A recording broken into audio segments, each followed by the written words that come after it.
अभी होगा क्या कि लेट्स से इस मार्केट डेटा फीड हैंडलर के पास एक्सचेंज से कोई तो अपडेट आया कि this is the current situation in the market. तो अभी ये मार्केट डेटा फीड हैंडलर क्या करेगा, एक एक करके सारी स्ट्रेटजीज को विजिट करेगा and in hi all, this is me Karan. So in this particular lecture we will talk about in what kind of cases this particular event handling mechanism can fail। तो चलो start करते हैं। So for better understanding I will take an example of high frequency trading system। तो होता क्या है, किसी भी ट्रेडिंग सिस्टम में दो तरह की स्ट्रेटजी हो सकती है। This is my trading system and this can execute two types of strategies। First one is latency sensitive strategies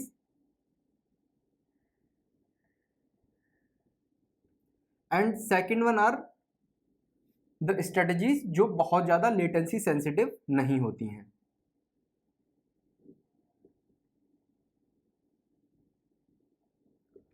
तो वो सारी स्ट्रेटजीज जिनके लिए लेटेंसी बहुत ज़्यादा मैटर करती है, यानी उनके लिए 1 माइक्रो सेकेंड भी बहुत बड़ा टाइम गैप हो सकता है, उन सारी स्ट्रेटजीज में हम इस पर्टिकुलर इवेंट हैंडलिंग मैकेनिज्म को यूज़ नहीं कर सकते। बट वो सारी स्ट्रेटजीज जिनके लिए लेटेंसी बहुत ज़्यादा मैटर नहीं करती है, उन सारी स्ट्रेटजीज को हैंडल करने के लिए हम इस पर्टिकुलर इवेंट हैंडलिंग मैकेनिज्म का यूज़ कर सकते हैं, या फिर मैं बोल सकता हूँ ऑब्जर्वर डिजाइन पैटर्न का यूज कर सकते हैं। तो समझने की कोशिश करेंगे कि ऐसा क्यों है।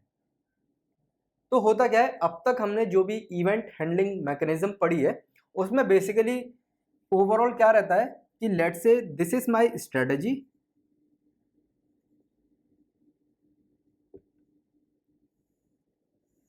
And let's say this is my market data feed handler.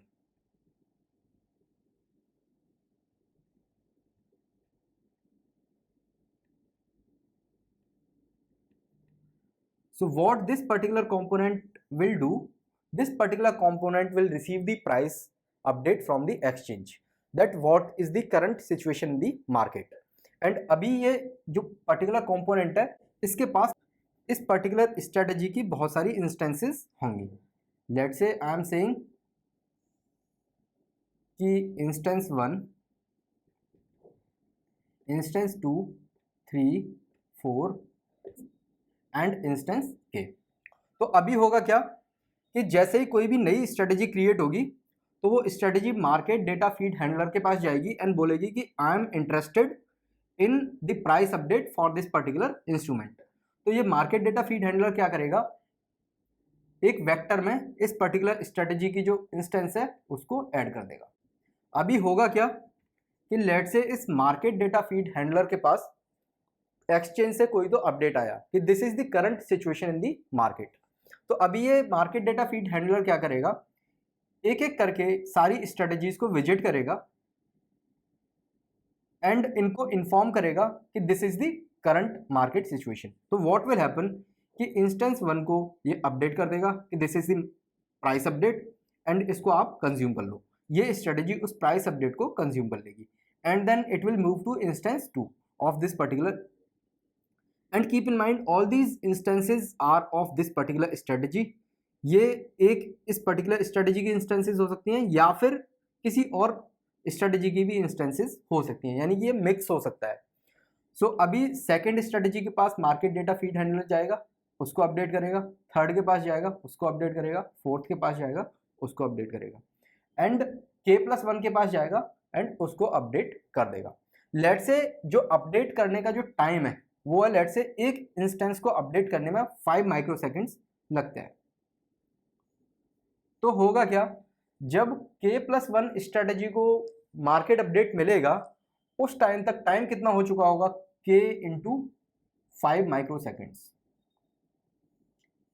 यानी कि जो इंस्टेंस 1 है उसको तो इंस्टेंटली मार्केट अपडेट मिल गया, लेकिन जो मेरी लास्ट पोजीशन पे इंस्टेंस पड़ी है उसको K × 5 माइक्रो सेकेंड्स के बाद मार्केट अपडेट मिल रहा है। यानी कि हो सकता है इतने टाइम के बाद मार्केट की जो सिचुएशन है वो मॉडिफाई हो जाए and current situation completely different हो एज कंपेयर टू जो मार्केट डेटा फीड हैंडलर इस स्ट्रेटजी को प्रोवाइड कर रहा है। तो इसकी वजह से क्या हुआ, अगर ये लेटेंसी सेंसिटिव स्ट्रेटजी है बहुत ज़्यादा, तो इसको मार्केट अपडेट देरी से मिला एंड बिकॉज ऑफ दैट या तो इसने जो अपॉर्चुनिटी इसको प्रॉफिट कमाने की थी वो लूज कर दी, या फिर कोई तो ऐसा इवेंट अकर हो गया इस पर्टिकुलर स्ट्रेटजी पे जो कि ट्रेडर को नहीं चाहिए था या फिर जो अनएक्सपेक्टेड था।